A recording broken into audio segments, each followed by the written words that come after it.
So my name's Natalie. I am an emerging ceramic artist who's flown down from Townsville, and I've come to King Island to basically have time and space to work on my first solo show that I'm doing next year. So that's sort of the goal of my residency while I'm here.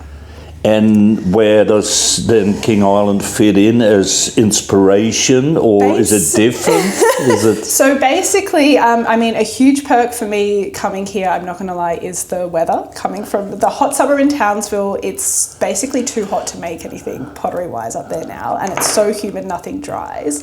And the kind of inspiration behind the work that I do is very focused on the local geology from where I'm from, and taking inspiration from the geology of different areas. So somewhere like King Island, that's such a rugged kind of rocky island, is really perfect visual inspiration for me for trying to create these ceramic pieces for the show next year.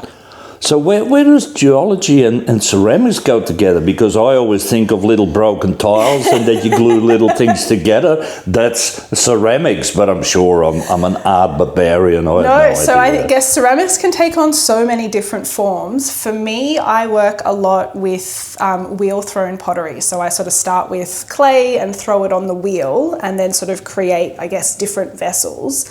But the geology for me kind of comes into play more with the glazing. So I am working on different glazes that are using the waste products from mining and geological exploration that's happening in different regions, but for me focused in North Queensland. So that's basically getting, I guess, the waste rock that the companies have when they're drilling and looking for different metals.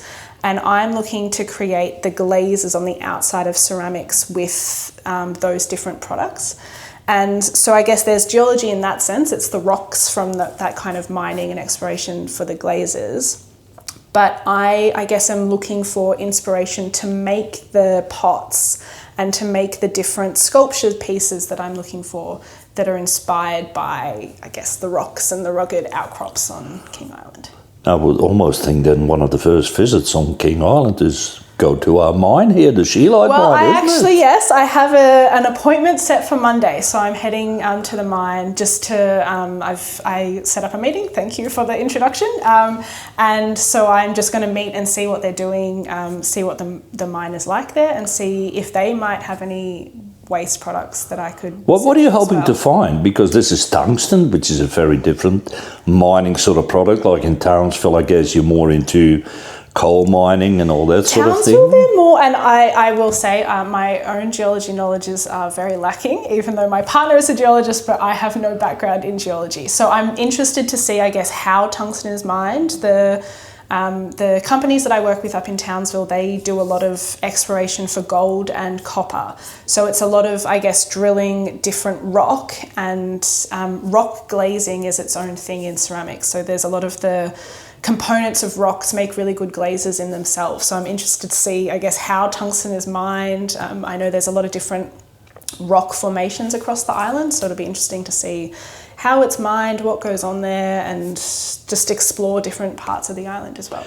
Maybe it's hard to understand for a lot of people, but is it almost a bit like what you're doing is like, say, I drill a hole in a piece of timber, there's the hole, but then you have all these little bits of timber on the side and all the waste. Yeah, is that sort of what you... Partly it's, I guess, what they drill through to get down. So it's a shame I didn't bring a piece, but some of it is what is, when they drill down into the ground, what's left on the surface. So that's where I get a lot of, like the clay that I have here is kind of from the surface of the ground. But when they drill through, they almost get like a large rod out. And so the companies, I don't know what tungsten is like, but the companies back home, they're interested in analysing this drill sample to see what's in it and if it's useful for mining. They don't actually really want the material itself, they just want to know what's in it. So it gets sent to a lab, crushed up into a powder to be analysed, but then they're left with all of these little packets of powdered up rock that kind of sit there because they don't actually need it. And so I'm there going, hello, would you like to give me some of those packets of your powdered rock that they know what's in it, that's kind of all they need. And then I get to take them and take their analyses and get to work and see what would make a good glaze. So don't know how tungsten is done, but it will be interesting to see if there's anything in the process that could be useful for ceramicists or other artists. Now, well, we talked a little bit before this interview. Is it my understanding if you wouldn't have met your partner, you'd probably be somewhere in the medical world?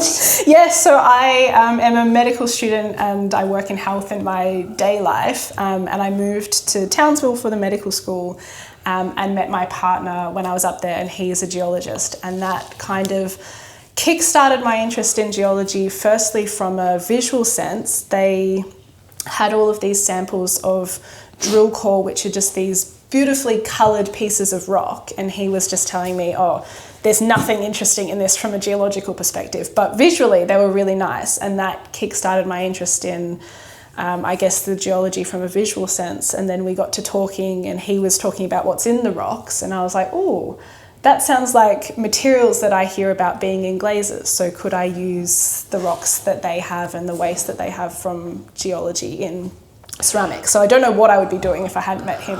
Well, there is of course the option that if you're in a hospital working and you know there's a doctor doing a hip replacement, could it be like when he's drilling in a bone where you could say, well, maybe give me I don't know. Honestly, there are people who make really beautiful ceramics from ashes from like dead loved ones. Instead of just keeping it in an urn. So you can use bone ash in a glaze. So you never know, there could be a hospital ceramics into play.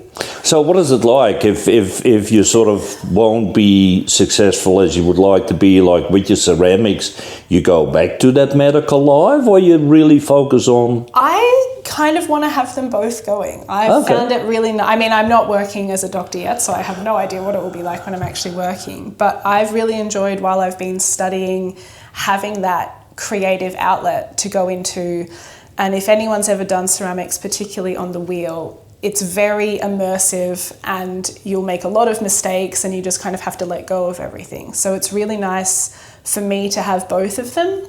And I know a few people who work as doctors. There's a lot who do like theatre or music. There's a lot who have both of those sides going. So I'm really hoping that I can do both and keep going in this direction that I found with ceramics, because I've been really enjoying it and it's been something really fun to be doing in my spare time. Now you've got a few pieces here lying on the table here. What are we looking at? So we're really looking at tests. There's not a lot of interesting things going on here yet, but I'm interested while I'm here. I'm not sort of firing anything or finishing anything. It's just about exploring different surfaces and things that I'm interested in. So I've sort of been working on, I've got this kind of tub. Oh, it's still soft. I thought it was almost like a hard piece of... It's still really soft. So I've just got some clay that I've taken from one of the exploration sites back home that I've just kind of painted on some commercial clay, and I'm just playing around with what kind of surface textures I like, if I like deep cracks or fine ones.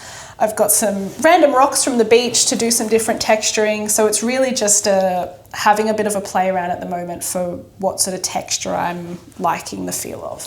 To me, it almost, well, I'm not an art person, but it almost has like an indigenous feel around it. Yeah, it's really interesting that you're seeing that. I think people will see obviously different things in it, but it is very earthy, and a lot of the clays and pigments that First Nations artists use obviously come from the earth. So this is sort of using clay straight from the earth. Nothing's kind of mixed in to paint on. So I think it probably does have that earthy feel in there that you would see in Indigenous art as well. Now you applied for the Artist in Residence program here on King Island. What did you know about King Island?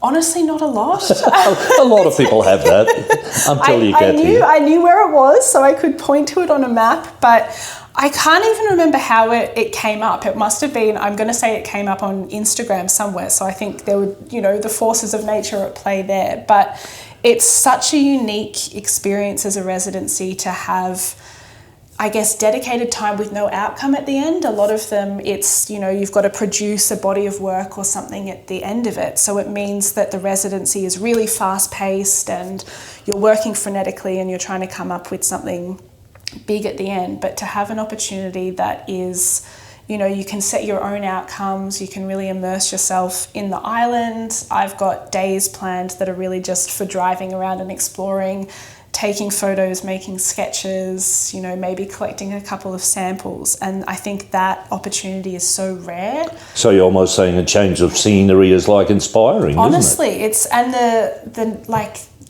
just looking out the window, it's so drastically different to Townsville. Like I'm used to, we walk along the Strand with palm trees and it's a very different environment. So just visually there's... The good thing is here you can have a beach to yourself. I can swim in it, there's no stingers, there's no crocodiles. But it is colder than Townsville. I know, but that's quite nice. Okay. I'm not built for the hot weather, so it's also nice to be in a climate that I feel like creating as well, because it isn't as hot and stifling, which is nice. So you're saying in Townsville you get up in the morning, the sun is out, it's hot. Oh gosh, I might as well relax. Honestly, you might as well. And like you've got air cons blowing, so you're drying things with the humidity and the air con, and it's very hard to control temperature, which for clay is kind of important. So here is really nice that you don't have any of that, and it makes you work a bit slower as well. Now, what is going to happen if people are interested, want to hear more about what you're doing? You're here for a couple of weeks? Yeah, so I'm here for just under 3 weeks. I'm leaving on the 20th, I think. So I'll have a talk. I'm just in the process of figuring out when it's going to be, but I'm going to be in the studio, unless I'm driving around the island, I'm going to be in the studio most days. So people are more than welcome to pop in and have a look at what I'm doing. I've got different materials. If people want to have a bit of a play around with what I have, people are more than welcome. I'm really happy to chat to anyone. And I guess follow the Facebook page of the King Island Gallery, yes. Watch the announcements. Absolutely, and happy to talk and learn a bit more. Yeah, I would love to. Well, I hope you enjoy King Island. Thank Natalie. you. I've enjoyed it so much already. I'm really looking forward to the next few weeks.